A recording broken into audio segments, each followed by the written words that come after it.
Eager to take your career to the next level? The Global Affairs and U.S. Foreign Policy Institute gives you the tools. In just 7 sessions, gain an understanding of global issues. Develop skills for career growth. Network with internationally minded people. Get trained by real-world experts. Register now and graduate this spring. The World Affairs Council's Institute is your next career goal. Good evening. My name is Alina Paris, and I'm a Chief Information Officer at Invades. And I'm just absolutely thrilled to be here today for this timely event. And before I introduce our distinguished guest, I just wanted to share that this event is very personal to me. I was born in Kiev during Cold War. It was still Soviet Union.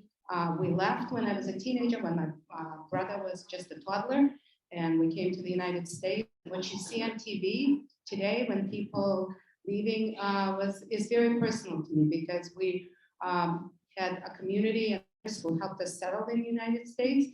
And my mom still has relatives in Kiev who are trying to find a place. And so we've been glued to TV, and my whole life there. When I was a teenager and a child, I loved the city, I loved the culture, the river, and it brings a lot of memories. So very personal and very timely. So when our CEO asked me to introduce our guest tonight, it was just so exciting. And Ambassador Taylor, I read everything about you. So I could be here for hours introducing you, but I'm sure everybody wants to hear from you directly. So it's my honor and privilege to introduce Ambassador Taylor.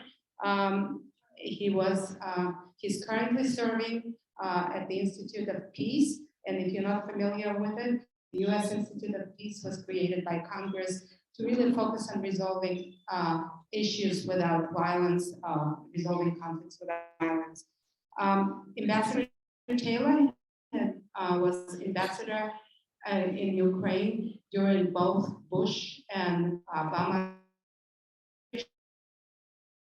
ambassador during the Trump administration, and he served during those administrations. And I would like to share some other facts that I researched and were interesting to me. So he's a graduate of West Point and of Harvard University, Kennedy School of Government, which I have personal connection because I studied and lived in Boston for my undergraduate and graduate, so it was a personal connection as well there.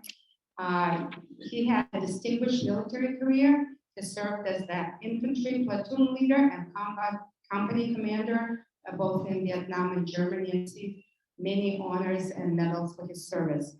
Another interesting fact that I found as I was doing my reading is the connection to the energy industry and to Houston being the center of energy industry. So after leaving the military, Ambassador served in the newly created Department of Energy as a director of emergency preparedness. And as I was reading amazing facts that are relevant to today, he was specifically focused on long-term sustainability and availability of energy. And it was during the Iran crisis when we experienced gas prices that skyrocketed, and we were worried about shortage of fuel and energy. And here we are today in a similar situation. So a lot of the work and experience that the ambassador did at that time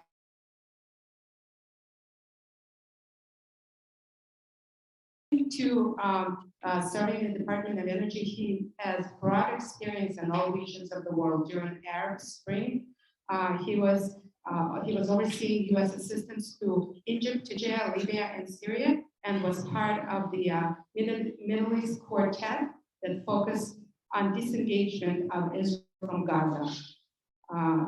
Amazing career, just reading about everything. He was also part of the coordination of assistance to Afghanistan, to the former Soviet Union after it disbanded, and he was on staff of the Senator Bill Bradley.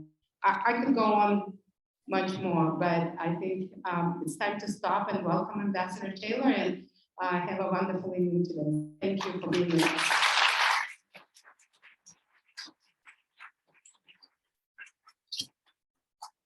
Thank you very much, Alina, and thank you very much to John Breed and everyone at Champion X and Apogee before that for your incredible sponsorship.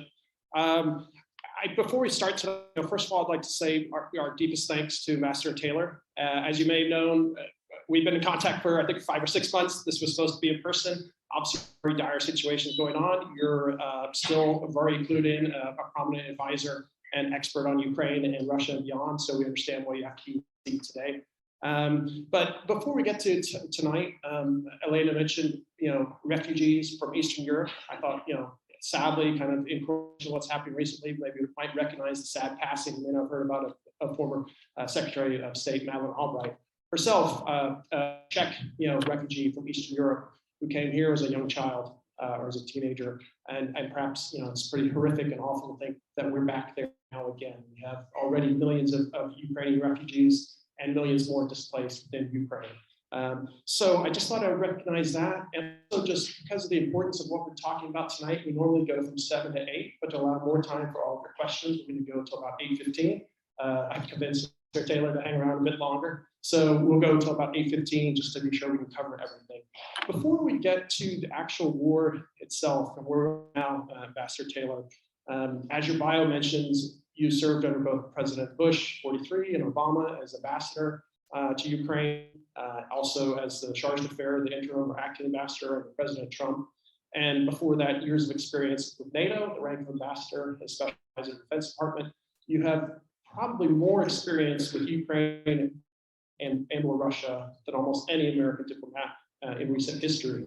Can you just, I know it's a hard thing to do briefly, but just to give us context of where we are today. You first served as ambassador under George W. Bush, under while President Yushchenko was president, but before the arrival of President Lukashenko later, that led to the 2014 Maidan and kind of the second almost orange revolution in Ukraine, and then under President Trump, you worked with and got to know President Zielinski. Can you briefly tell the audience, despite the difficulties, despite the fact that there is corruption in the government, there is inefficiencies, there are problems with government, maybe the steps and the kind of processes of where Ukraine and its governments and its attempts towards democracy have been these last 10, 15 years?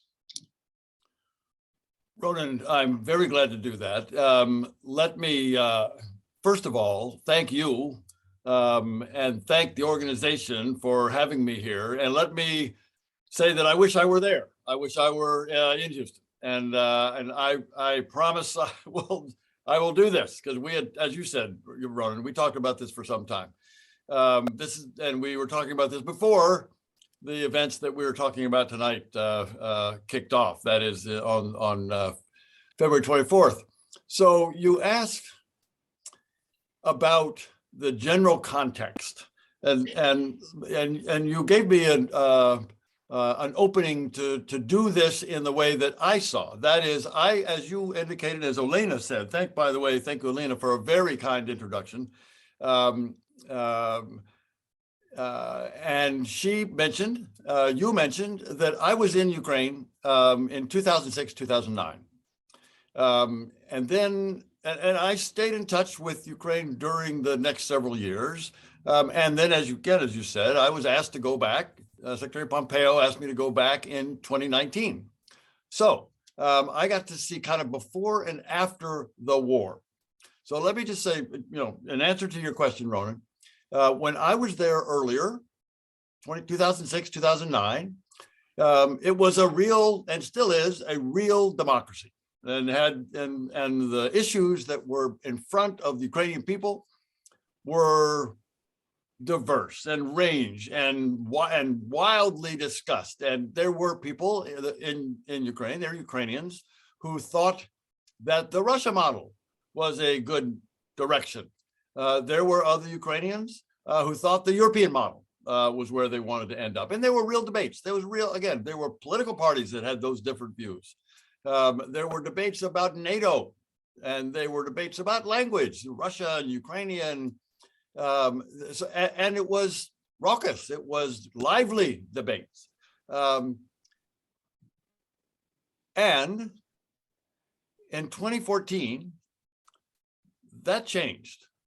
That debate came to a head when Russia invaded Ukraine in 2014. Russia invaded a part of Ukraine that we know as Crimea. It's a peninsula down the southern part of the country into the Black Sea. And the Russians invaded in 2014.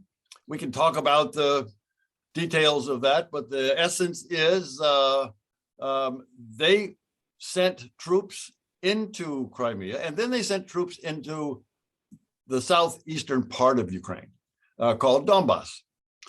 And Ronan, with that invasion, with that aggression, with that land grab, which, by the way, we recall, this is the first armed attempt to change borders in Europe since 1945, since the World War II. There have been other skirmishes, battles, small wars, conflicts, but nothing approaching the size and the scope and the magnitude and the importance of a armed attack on a neighbor to change the border, to grab land. And that happened in 2014. That's what the Russians did in 2014. And that changed the debate. No longer was there a real debate about the Russian model or the European model. It moved very dramatically towards the European model. And the war then that started in 2014 lasted until now. It was a low-level war, low level in some sense, but for the 14,000 Ukrainians who died in that war from 2014 to 2022, to 2022, that was a real war. And there were soldiers, Ukrainian soldiers, who were killed by Russians and Russian-led forces every week during that eight-year period. In 2022, as we all know, in February 24th, President Putin decided, and we can talk about why, but he decided he was going to invade again in much greater size, much greater magnitude. And he thought, probably, that he could very quickly overwhelm the Ukrainian military. He thought he could very quickly thunder run, as they say, down to Kyiv and take over the government. A blunder, a real mistake, Ronan. This was a strategic blunder that he will pay for, but that changed the debate further. It crystallized. So President Putin has made every Ukrainian. It'd be interesting to ask Olena and any other Ukrainians in the room what their attitude toward President Putin and the Russians are, because it is now overwhelmingly opposed to Russia, to Putin, to being dominated. It's overwhelmingly supportive of being a sovereign, independent democracy that's on its way to Europe. And that has been the big change, Roland. This is a long answer to your question, but that's the big change from when I was there in 2006, 2009 to when I went back in 2019. And now when this war, this aggression, unprovoked, unjustified, there's still no justification for this war, has unified, solidified this nation of Ukraine in a way that it never was before. And just related to, we mentioned your time leading U.S. Embassy in Kyiv and leading, American diplomatic, efforts in Ukraine was during, the very soon before you got there, I think 2 or 3 months, President Zielinski had come into office. You're one of the few Americans to have met him and worked with him directly. Can you give us your impressions of him? And I suppose maybe the world has been amazed at what a level of leadership and courage and just resiliency he's shown. But what were your impressions then, and what are your impressions now? Yeah, so I arrived in June of 2019, and you're exactly right. President Zielinski had been elected that spring. and had just been inaugurated in May. So he was fresh into the office when I met him for the first time. He was, well, just a little background. Probably everyone in the room has some sense of President Zielinski. He's now a world leader, but he was elected with no political experience. This was the first elective office that he held. Before running for president, he was a businessman. He had a successful entertainment company. He starred in a lot of the productions, both as a comedian, as an actor in a series. He's best known now for his role in a TV series for the 2 or 3 years prior to his election. It's called Servant of the People. And this series, Volodymyr Zielinski, the actor, plays the role of a high school teacher. And this high school teacher is in front of his class in Ukraine, in kind of present day Ukraine. And he is angry at the corruption and their influence of the oligarchs. And he goes on a rant in this TV series against these oligarchs and against corruption in Ukraine. And one of his students captures it on his phone, posts it, goes viral. He's then elected president in the series. He's elected the president of Ukraine, and he takes on the oligarchs, and he takes on corruption, and he inspired the Ukrainians by appealing to their sense that they can be better, that they can be a real nation without the corruption. They can be a real democracy. So that was how he got into office. And then, Roland, your question is a good one. When I met him, he was enthusiastic about achieving his goals, of accomplishing his platform. His platform had 2 planks. One was to end the war, which, as I say, had been going on since 2014. He was elected in 2019, so 5 years of that war, and he was sure that he could end that war on Ukrainian terms. But the second thing was to clean up corruption and take on the oligarchs. So I met with him many times that summer and fall and winter. And I met him again, Ronan, this gets to your question as well. I met him again last January, just right at the end of January. I was in Kyiv, talked to a whole lot of people, both in opposition parties who were opposed to President Zielinski, but also had a good talk with President Zielinski and his foreign minister and his senior advisors. And he was firm, determined, grim, in a way that before he had been so enthusiastic, he was still driven, but now he was realistic about how he had to lead.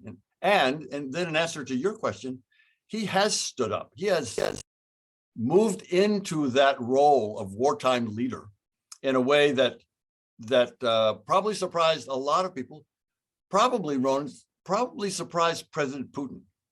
When President Putin decided in February to invade Ukraine, maybe he decided before, but maybe he wasn't real sure whether or not he was going to fight. He decided in February he was going to invade, and he probably thought, as I said earlier, that he could run down the river, take over Ukraine, and that President Zielinski would put up no fight. The Ukrainians would put up no fight. The Ukrainian military would not put up a fight.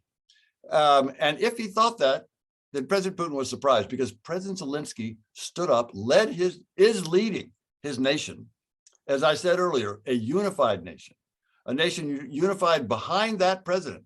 So when I was there in January, I mentioned I talked to opposition leaders, and there were a good number of opposition parties, and his ratings, he had been elected back in 2019 with 73% of the vote in a free and fair election. Doesn't happen very often. but a free and fair election observed by international observers, including me. I was there to watch that election. Free and fair. He was elected 73%. By the time I got there last January, as you would expect, whenever you govern, your popularity goes down. We know how that works. And it was down in the 30s. And there were opposition parties who were picking at him and complaining about this decision or that decision. And then President Putin invaded. And President Zielinski, as I say, stood up, is leading his nation. He's now supported by over 90% of Ukrainians, including those opposition parties and the opposition leaders that I mentioned before. 5 weeks ago, were opposing him on political grounds. They're all behind him now. The military is behind him. The civil society is behind him. The opposition political parties are behind him. He has unified the country. So that's sorry for the long answer, Ronan, but that's the evolution of one last thing, by the way. I mentioned that he was the star of this TV series, a comedy. And the name of it is Servant of the People. I watched it while I was in Ukraine. It was fascinating and illuminating.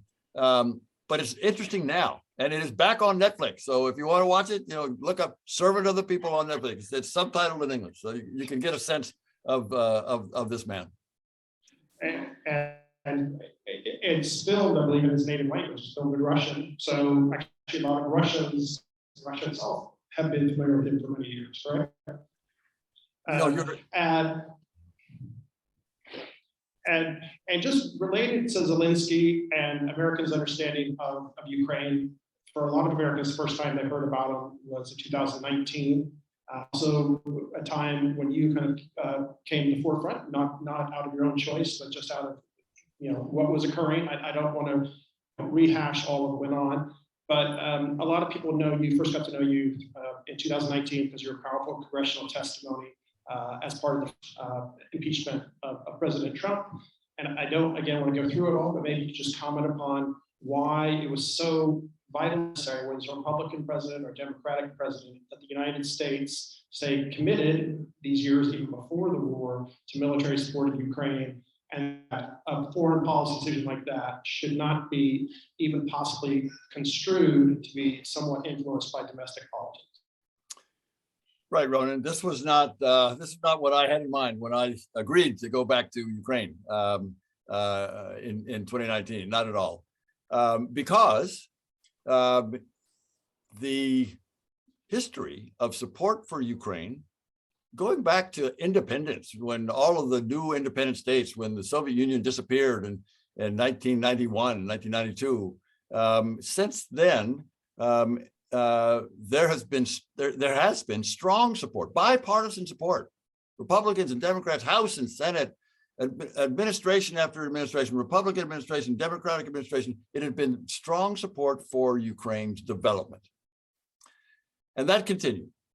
If anything, it accelerated, it broadened, it deepened this support, this bipartisan support, when the Russians invaded in 2014.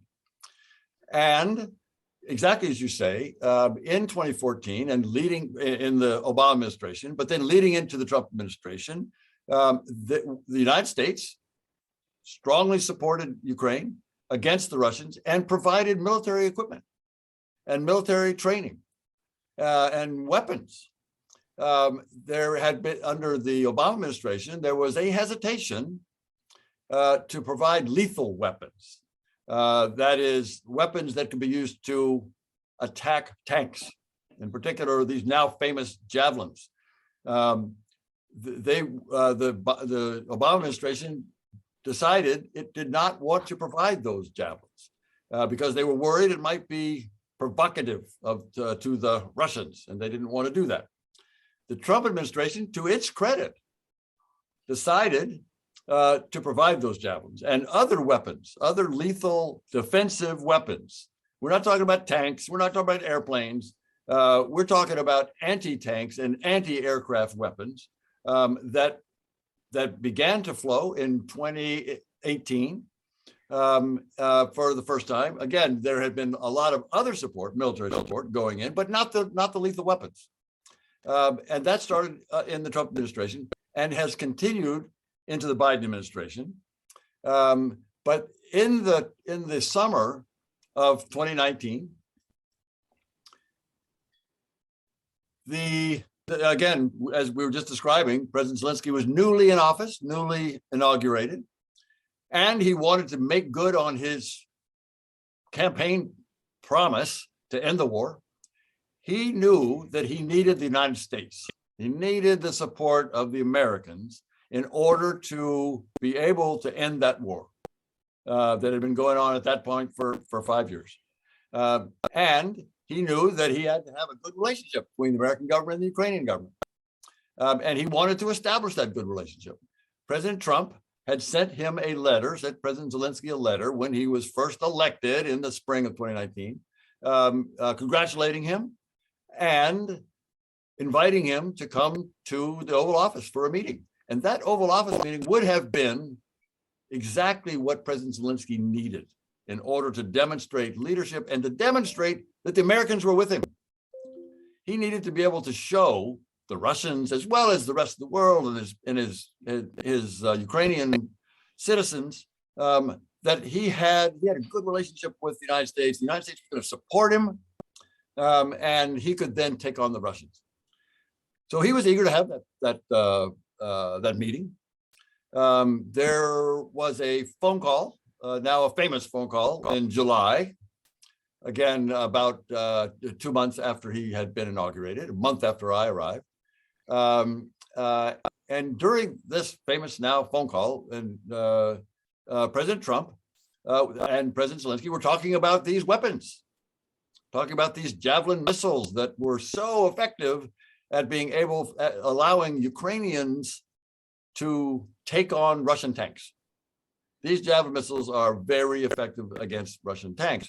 And President Zielinski was saying that he would like to buy some more of these.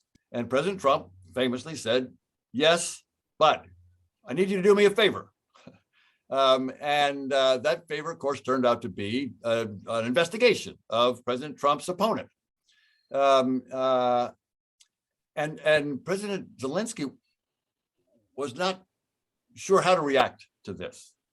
This was not what he understood. He was confused. In the end, they didn't do these investigations, and in the end, these weapons were resumed. The pause that the Trump administration put on the military assistance that had been flowing into Ukraine, and the Trump administration put a pause on that while this conversation took place. But it was resolved. And that fall in September, it was resolved. The weapons began to flow. Turns out that President Zielinski did get his meeting with President Trump, not in the Oval Office, but in New York at the UN General Assembly, and they moved forward. And we know the history. But that attempt to use U.S. military assistance to a nation like Ukraine that was fighting the Russians, and to put a hold on that equipment, those weapons, in order to force an investigation of a political opponent, that's what caused the problems in that fall. That's what that led to the impeachment.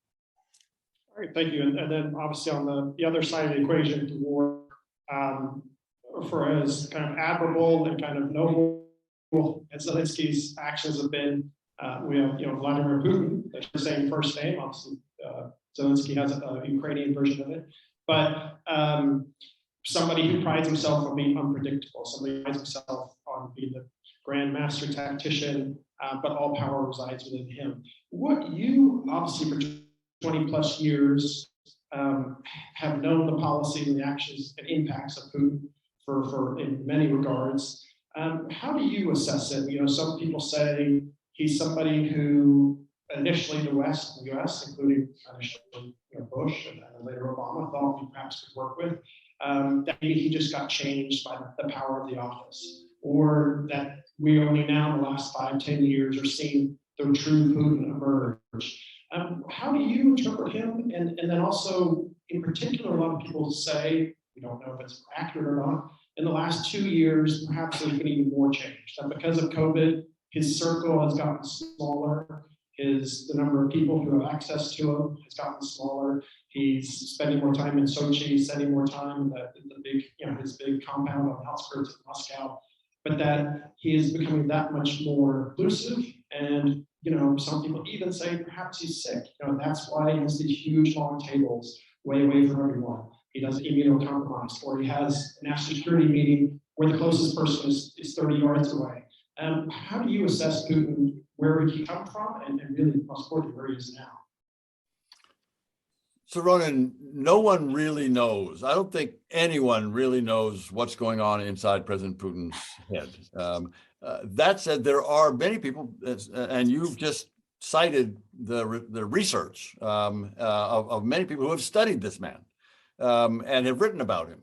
And they raise exactly the issues that you just did, Ronan. That was a very good summary. My understanding, my explanation of Vladimir Putin is that he has an obsession with Ukraine.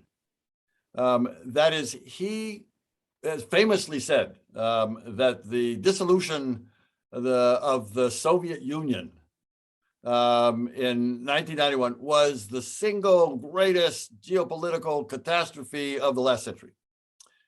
And he wants to do something about that. He wants to try to put at least parts of the Soviet Union or the Russian Empire back together. And he wants that to be his mission. He wants that to be his legacy. He wants that to be the defining event of bringing Ukraine back under the empire, under Russian control, that will propel him into the league of great Russian leaders. And so he tried to do that in 2014 with the invasion of Ukraine and the attempted annexation, illegal annexation of Crimea, and the invasion of Donbass in the southeastern part of the country. And he thought that by controlling those little statelets in Donbass, Donetsk and Luhansk, he thought by controlling them from within Ukraine, he would be able to control Ukraine foreign policy. And that's what he wants. He wants to be able to have Ukraine under control one way or the other. Well, that didn't work. And Ukraine, proud of its independent since 1991, 1992, so 30 years of independence, Ukraine was gradually, but inexorably moving toward Europe. And this was driving Putin mad. I don't know, clinically mad, but it was a source of great anxiety, anger, frustration, and he thought, to do something about it. He needed to somehow pull Ukraine back into his sphere of influence, his orbit. And so he first tried with the invasion in 2014. That didn't work. Ukraine continued to move towards Europe. So he thought he had no choice. He had somehow. And so he invaded on the 24th of February. So that's for me, Ronan, the relevant part of the Putin psyche is that focus on Ukraine. Now, it is probable that if he wins, I think he won't win. I think in the end, we'll probably get to this, but my own view is he's going to be frustrated that the Ukrainians will prevail one way or the other, either in the short term or in the long term. If it's in the short term, it'll be some negotiation. If it's a long term, it'll be bloody and miserable and horrible. But in the end, Ukrainians will prevail and they will regain their sovereignty and their independence, territorial integrity. But Putin will have been trying hard to get them back. to frustrate that. And the Ukrainians want to be independent. So that's what driving him. If he somehow succeeds if I'm wrong, and he does control Ukraine in the end, he won't stop there. Then his sphere of influence will be the next band, the next layer, if you will, and that will include Eastern Europe. That will include NATO allies. That will include Poland and Latvia, Lithuania, Estonia, and Romania, and even Hungary. So while his first concern, in my view, is Ukraine, he won't stop there, and that is why, Ronan, I strongly believe that we have an interest. The United States has an interest in stopping him from that expansion, and we have an interest in Ukrainians' success, Ukrainians winning, Ukrainians prevailing in this war. So that's why we've been providing these weapons. You asked a good question about these weapons and where they came from.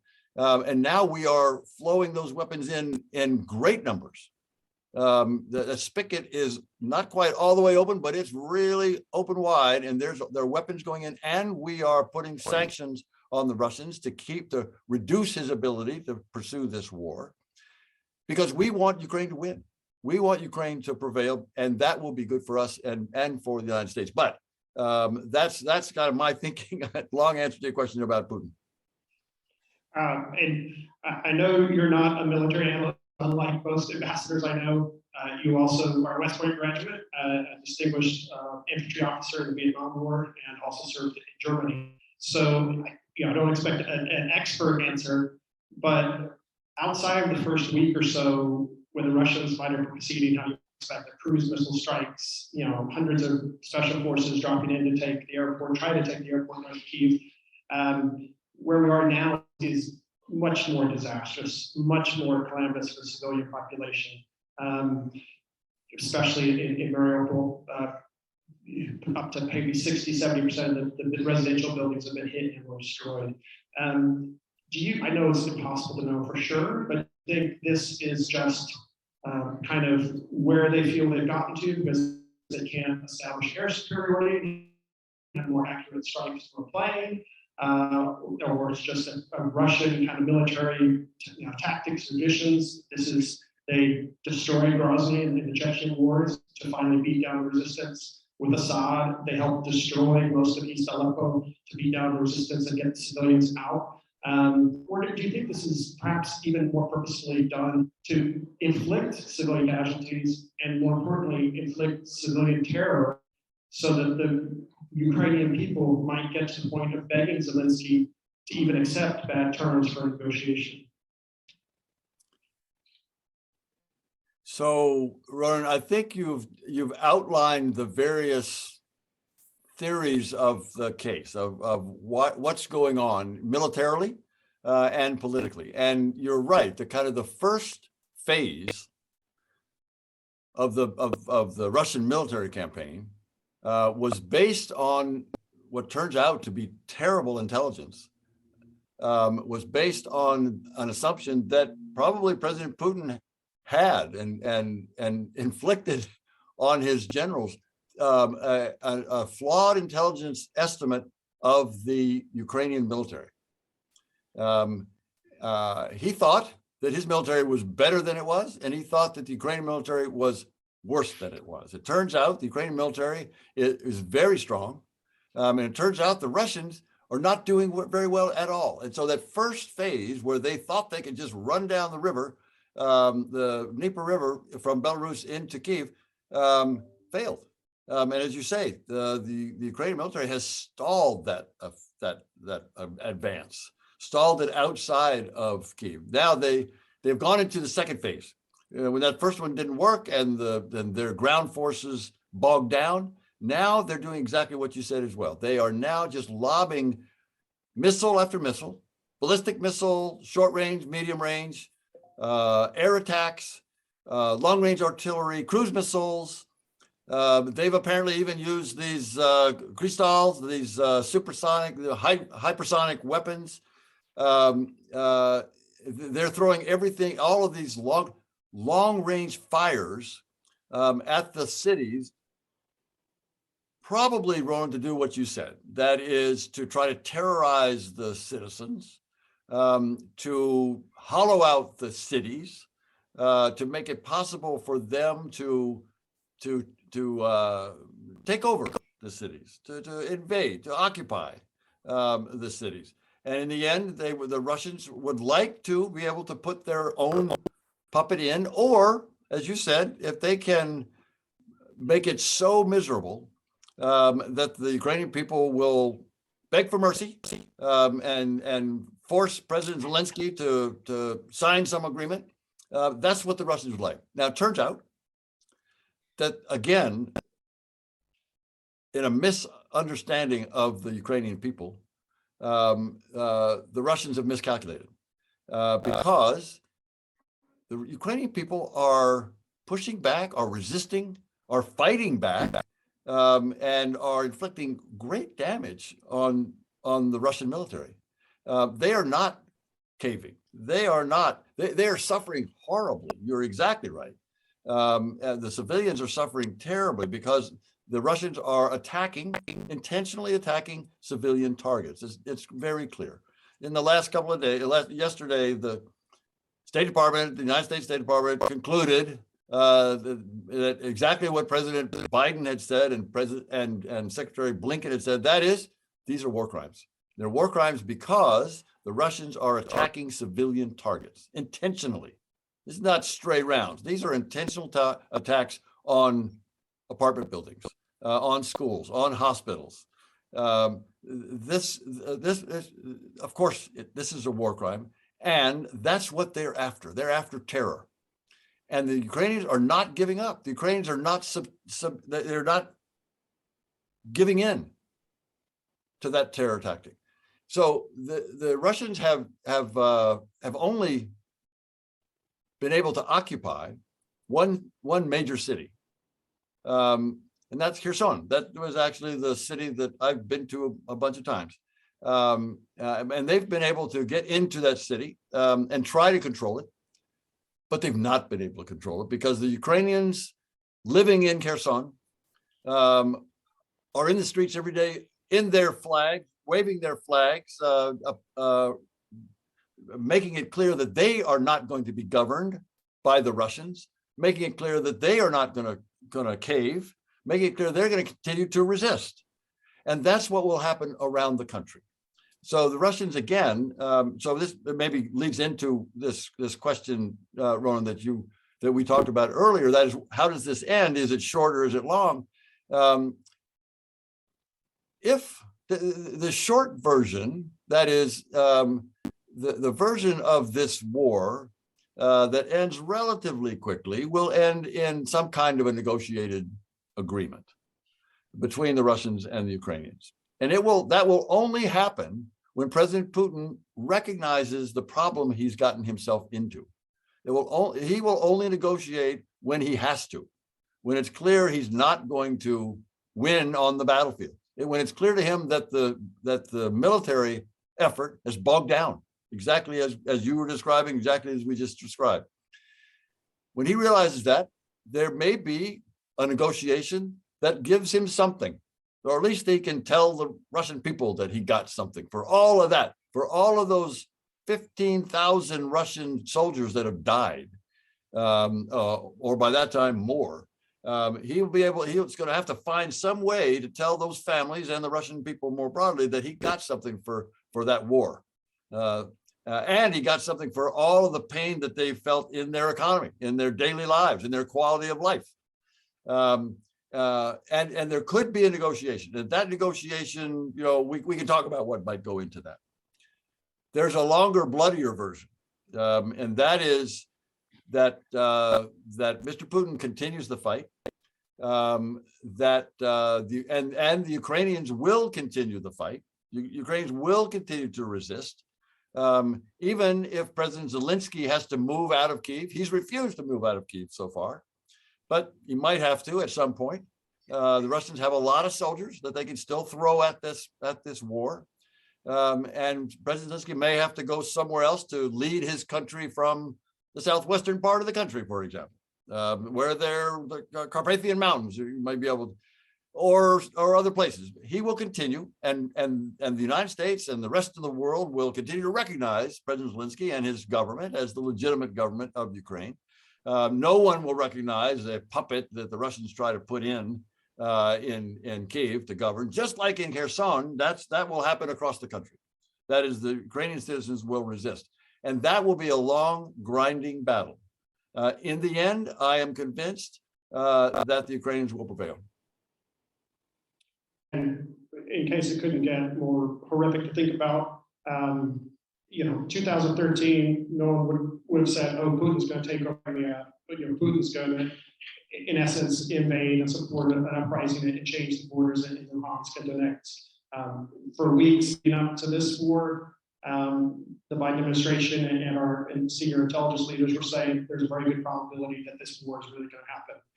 No way, that can't happen. That's not going to happen.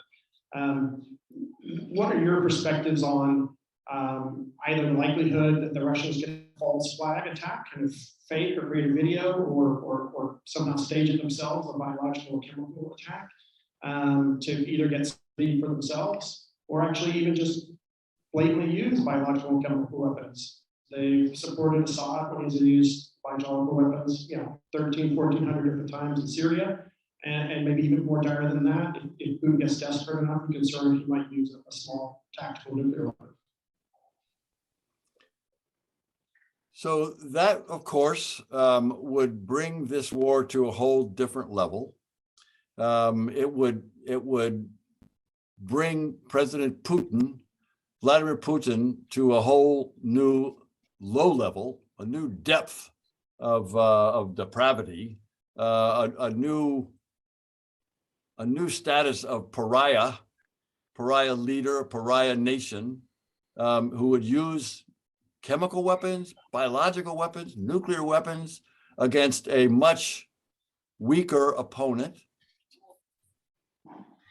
So Ukraine, even though it's weaker by numbers, by number of tanks and aircraft and soldiers, it has fought valiantly. But nonetheless, it is clear that the Russians have the second largest military in the world, and for them to use nuclear weapons, chemical weapons, biological weapons against a lesser, a smaller, a weaker opponent is again a new chapter in depravity in world history. And he will again go down in history on the wrong side. He'll be in the same league as other mass murderers. And it's, from a military standpoint, these weapons can backfire. Chemical weapons, biological weapons are hard to control. And the environment, the winds, the weather will have an effect on that. And it sometimes what you learn in the military when you're thinking about, we're being trained for a nuclear, for a biological weapon or a chemical weapon environment, there are a range, there's a series of equipment. There's a lot of equipment that you have to put on. The chemical weapons requires you to put on masks, and biological weapons the same way. And for your soldiers to fight in that kind of protective gear is very hard. So all to say that it would be horrible, it would be immoral, it would put him in a category, and it would not be particularly effective. It would be a different level. And I imagine, I'm sure, we know that the NATO leaders tomorrow are having their emergency summit in Brussels. President Biden is there now. This is one of the topics, Ronan. This is one of the topics that they are going to discuss. If that should happen, what should be the NATO response? What should be the NATO response? And it's a hard question. It is a very hard question. It would be horrible for Putin to make that decision, but we have to be ready. He could. It's not impossible. Right, and I'm just going to do maybe 2 or 3 quick more questions. And if you have questions, my colleagues have those blue question cards. it's obviously a very difficult to predict anything with Putin. What is amazing is even at conservative estimates, 7,000, maybe 10,000 Russian soldiers have already been killed in the first 20 plus days of war. That's more than the number of American soldiers in 20 plus years fighting in the number of Russians killed in their in the 1980s, it was almost 10 years, was about 14,000. It wasn't the only reason for the fall of the Soviet Union, but it definitely helped spur a lot of anger, caused economic hardships. Do you think there's any chance that this could lead to some form of change in government, perhaps even a coup from within Putin's own circle? Or are they just too tight, too committed to him? Or as you mentioned, Biden mentioned that Putin and his senior military leadership are committing war crimes, that they'll be kind of fighting to finish, because if they are thrown out of power, they're worried about going up to The Hague and possibly put in prison for the rest of their life. So your question's a good one.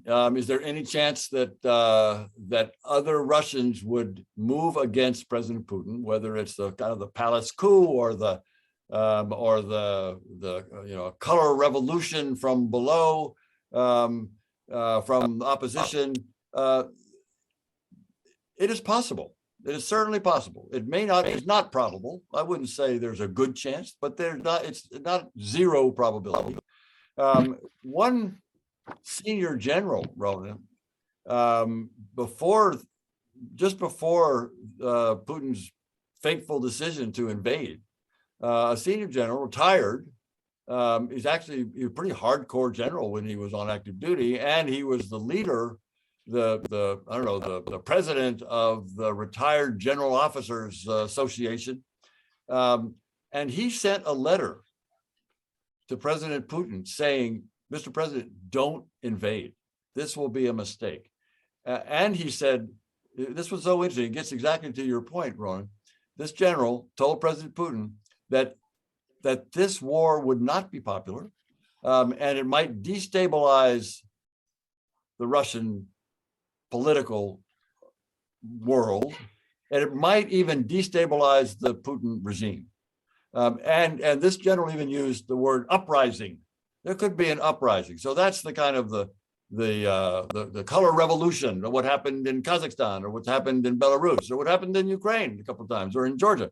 There was that scenario, or the one that you mentioned, which is a palace coup. The people around him lose confidence in his ability to make good decisions on behalf of either them, their own interests, or for Russia. But in any case, if he loses confidence, if he shakes their confidence in him, that could happen. It's not probable. I don't think we should count on it. This is not for us to decide. It's for the Russians to decide. But that is certainly possible. Turning was a question I was going to turn to myself, but great question here from Mike. If the U.S. does not act militarily in Ukraine, how can the U.S. justify a military act when China invades Taiwan? Sanctions against China obviously wouldn't work. Obviously, we're talking economy 10 times the size of Russia. It's the #1 trading country for about 120 countries in the world. Economic sanctions would be truly, truly devastating to the global economy. How is China reading all this right now? And maybe just later another question. At what point are they going to say this has gone too far? This is a great question. And I think you're exactly right. That is, President Xi, Chinese President Xi, is watching the war that the Russians are waging against the Ukrainians very closely. He's watching closely, and he's watching the response. He's watching the American response. He's watching the NATO response. He's watching the allied response that includes, of course, South Korea and Japan, New Zealand, Australia. There's an international alliance against Russia in support of Ukraine that President Xi must be noticing. And he's probably surprised, President Xi is probably surprised, President Putin is probably surprised that President Biden has led this alliance, has kept this alliance together, has unified the United States with Europe, has unified the majority of the GDP of the world against the Russians. And President Xi notices that it's not just Europe. President Xi notices that the Japanese and the South Koreans and the Australians are also part of this alliance that President Biden has put together. And so I imagine President Xi may have had the same impression as President Putin, that the United States is pulling back. The United States doesn't have the stomach to stand up for its principles. The United States wants to focus on internal things, wants to leave this global international leadership to someone else and focus at home. And if they thought that, then they're surprised. They got a rude awakening, and because the United States is leading this alliance, and President Putin is suffering because of that alliance, and President Xi is noticing that suffering and noticing where that leadership is coming from. So I think you're exactly right that the Chinese, that there's a link there. That the Chinese are looking carefully at how we respond, which is another reason that we want Ukraine to succeed. We want Ukraine to win this war because it has broader implications. And just a few questions here related to Zielinski and Ukraine more broadly. Eric asks, if Zielinski is killed, would Ukrainians be more likely to lose faith and collapse, or would it galvanize Ukrainians even further? And then also related to that, someone else asks, is Zielinski really Ukraine, or has he fled for safety elsewhere? Wouldn't Russia be able to, intel be able to locate him? And then kind of related to, hopefully some form of resolution, Tom asks, what would Ukraine have to do to get Russia to pull out? Okay, a couple of questions there. Easy ones. Yeah. So on Zielinski, he has made it clear he will only leave Kyiv under extreme duress. I mean, he has been offered the opportunity to get out and has turned it down. And he genuinely believes that his military will be able to prevail. And indeed, there's some reason for him to think that. I mean, right now, the last couple of days, we've seen some counterattacks by the Ukrainian military against the Russians and pushing them back, pushing them away from. So President Zielinski, in the first instance, thinks he can maintain maintain the government in Kyiv, and will continue to do that. If he has to leave, if he has to go somewhere else and lead his government and nation from another part of Ukraine, like in the southwest, he can do that. We'll support him. Europe will support him. In answer to the question about will the Russians be able to find him, well, the Russians don't have the number of troops. They don't have the number of forces, military forces, army forces, ground troops to occupy the country. They don't have enough. Estimates range from 800,000 to 4 million soldiers, and they got 750,000 troops, 800,000 troops. They don't have enough soldiers to occupy the country, so they won't be able to track him down. He'll be well protected, and he or his successor. And one of the questions that you had in there was, what if he's killed? So Ukraine's a democracy. It's got a succession plan in the constitution. The speaker of the parliament, speaker of the Rada, takes over, and then they have an election, and a new president is selected in that way. And there are a lot of strong leaders in Ukraine who, in wartime, like President Zielinski, will be able to unify the country. President Zielinski, as we talked about earlier, Ronan, you asked a good question about Zielinski and his character and his personality and his leadership, which we've seen, and he stepped into that role others will too. Ukrainians have no shortage of leaders, so they will continue one way or the other. I hope he continues. I mean, President Zielinski is an inspirational leader, and he will be able to lead that nation. And again, whether it's short or whether it's the long one. There's one last part of your question, Ronan, about what a negotiation might look like. What would be a negotiated settlement? President Zielinski has addressed that already. I mean, he said, look, I want to protect my country. I want to have Ukraine a secure nation, secure in its own borders. And I thought, says President Zielinski, I thought that NATO was the answer.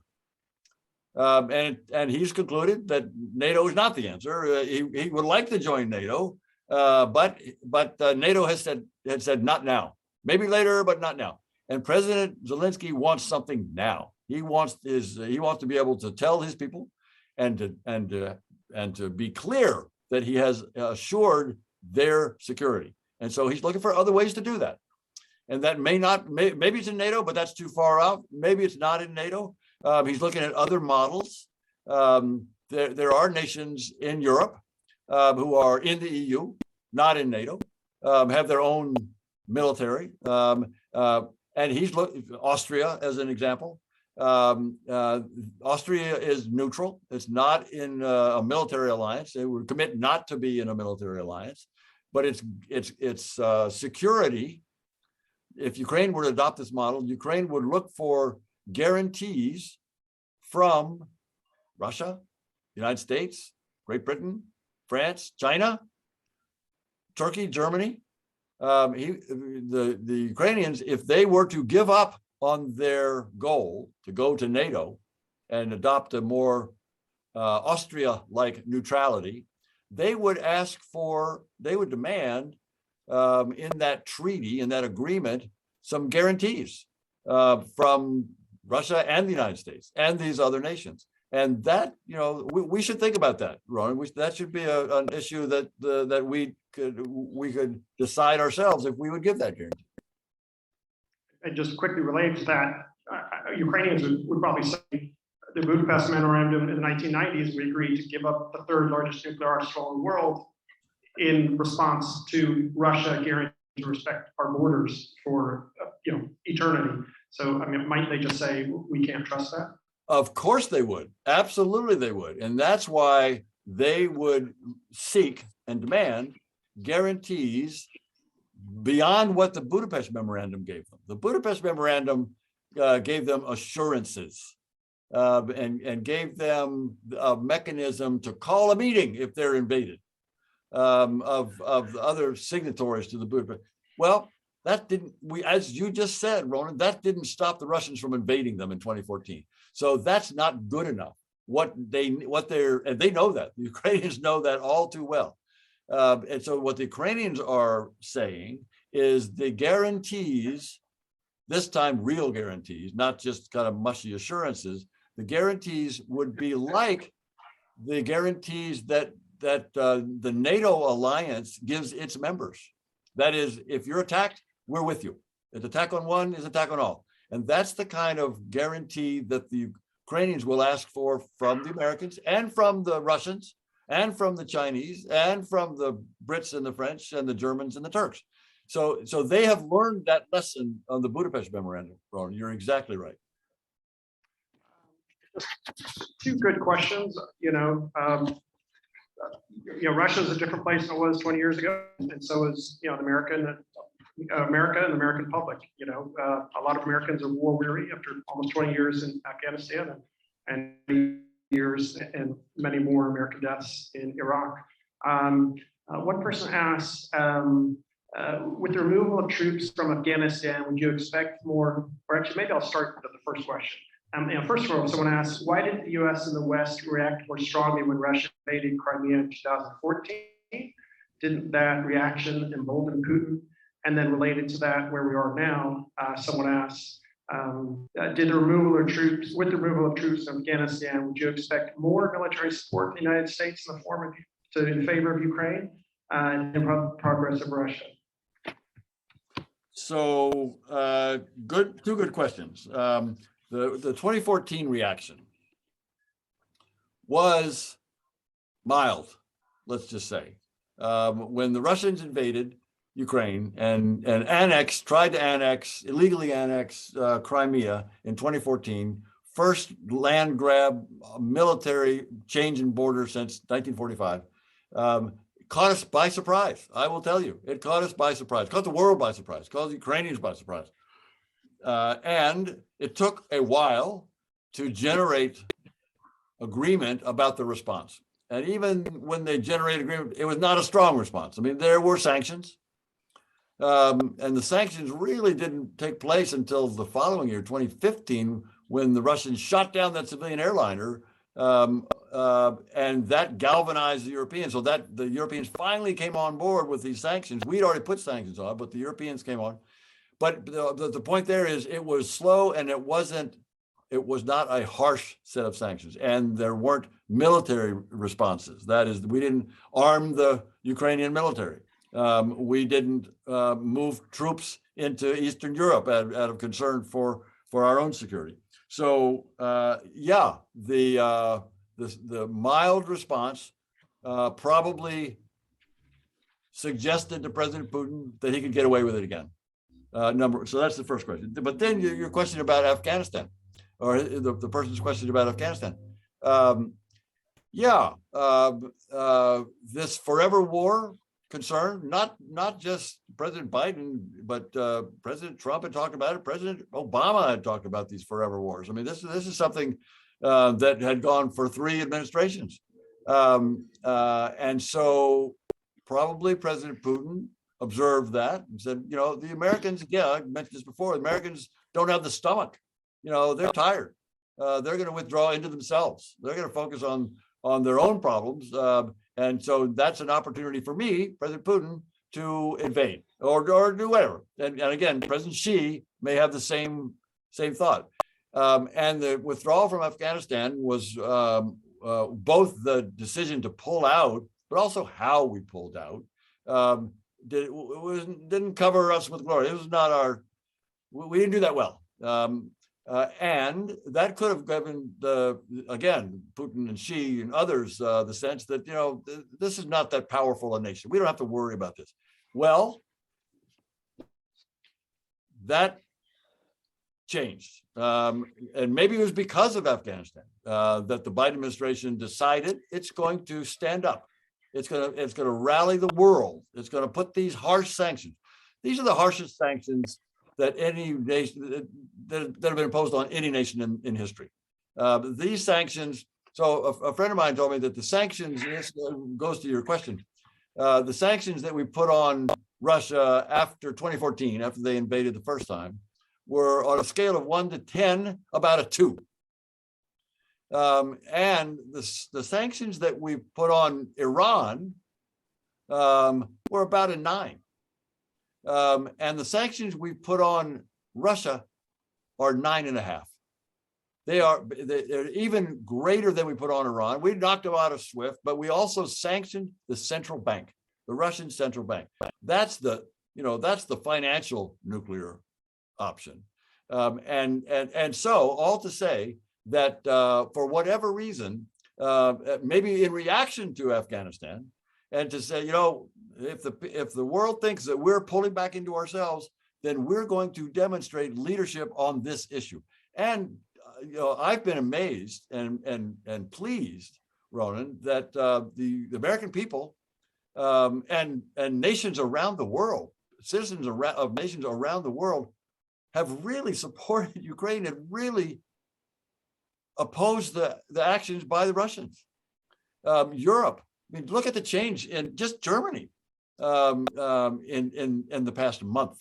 I mean, they have turned around dramatically in support, working with the Biden administration, working with the United States, joining a U.S.-led coalition against the Russians and in support of Ukraine. Europe is unified, and so all to say that they might have made the mistake of thinking that because of Afghanistan or because that the United States was not going to react. Well, we reacted.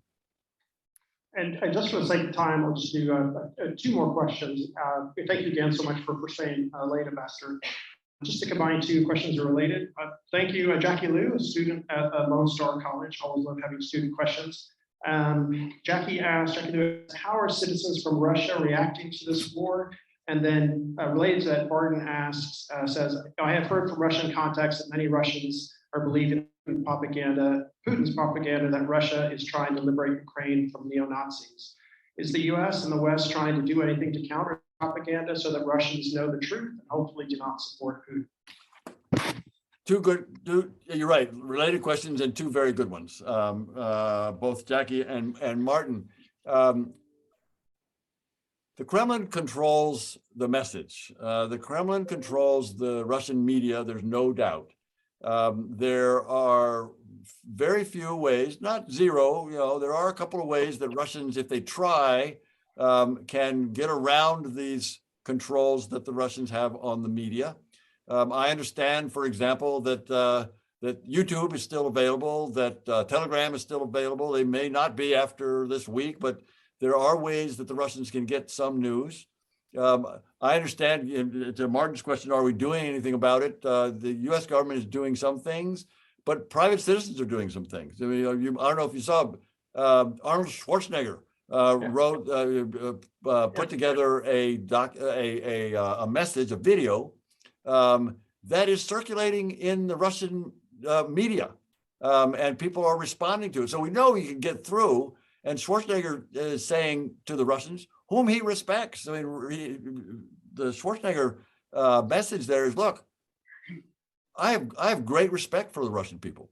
One of your bodybuilders was my hero, and you're being lied to. He's telling the Russians. What you're doing in Ukraine is horrible. You're fighting your brothers in Ukraine, and your government is not telling you this. So all to say that, yes, Martin, there are efforts to counter this. But on Jackie's question, when you do the polls, the Russians, by and large, are now supporting President Putin, because all they hear are the things that you mentioned. Oh, that Ukraine is being run by neo-Nazis and fascists, and of course they don't mention that President Zielinski has Jewish roots. Here's a Jewish president being accused of being, it's just crazy. But that's what the Russians are saying. And lastly, another student question from Lone Star College from Emily. I think great way to close things out. Emily says, I'm a college student, so I don't have much money. I'm also not in the military. What are the ways that I or others my age can help Ukraine? Can I only learn, hope, and pray? And then beyond that, what advice you have for, say, 20-year-olds, for all of us as Americans, how can we help? What should we do? It's good for you, Emily, good for you. And that's a demonstration. Your thought, your sentiment, your commitment is a demonstration that the American people can be motivated to do things beyond themselves. We see that we've got interests in Europe. We see we got interests in a democracy trying to maintain its independence. And your commitment, Emily, and people like you is why we are providing this assistance to the Ukrainians. And you can certainly let your Congress people and senators and other elected officials know. That's important. They need to know that you support this, that you're eager to do this. And you can also contribute in ways that you've described. It doesn't take a lot of money. You can make contributions, and there are Ukrainian NGOs, non-governmental organizations, that I think are doing as good a job, maybe better jobs than kind of these larger international organizations, because they're on the ground. These Ukrainian organizations are on the ground. There are plenty of websites. Go to just Google Ukraine support, and you will have your choice of even small donations. A lot of people making small. It's a big thing. There are other ways to demonstrate your support. There are fundraisers or just rallies that are happening all over the country. And that's actually good for Ukrainians to see. The Ukrainians, you talk to Olena, who introduced me, which I really appreciate. Ukrainians want to see, are eager to see, hope to see that they're getting support from around the world, in particular from the United States. Europeans are important to them, but they know, again, we talk about President Zielinski knowing, it's the United States that can help them the most. And we are the ones that can make the difference. And everybody making that clear, both to their communities, to their elected officials, and making contributions to these organizations that are helping the Ukrainians. The Ukrainians appreciate it, and it's a good cause, and it shows what Americans are. Well, on behalf of everyone here on the council, all of our members, guests, teachers, and students, professors, we forward to have you in Houston at some point again down the line. But we're greatly, gracious for the work you're doing currently with government now and the providing in Washington, D.C. And I just want to thank you so much, Ambassador Taylor, to you and really for all of your colleagues at the United States Institute of Peace for the excellent work you all have done. Thank you very much. Well, thank you all very much. Great to be here. I'll be in Houston next time.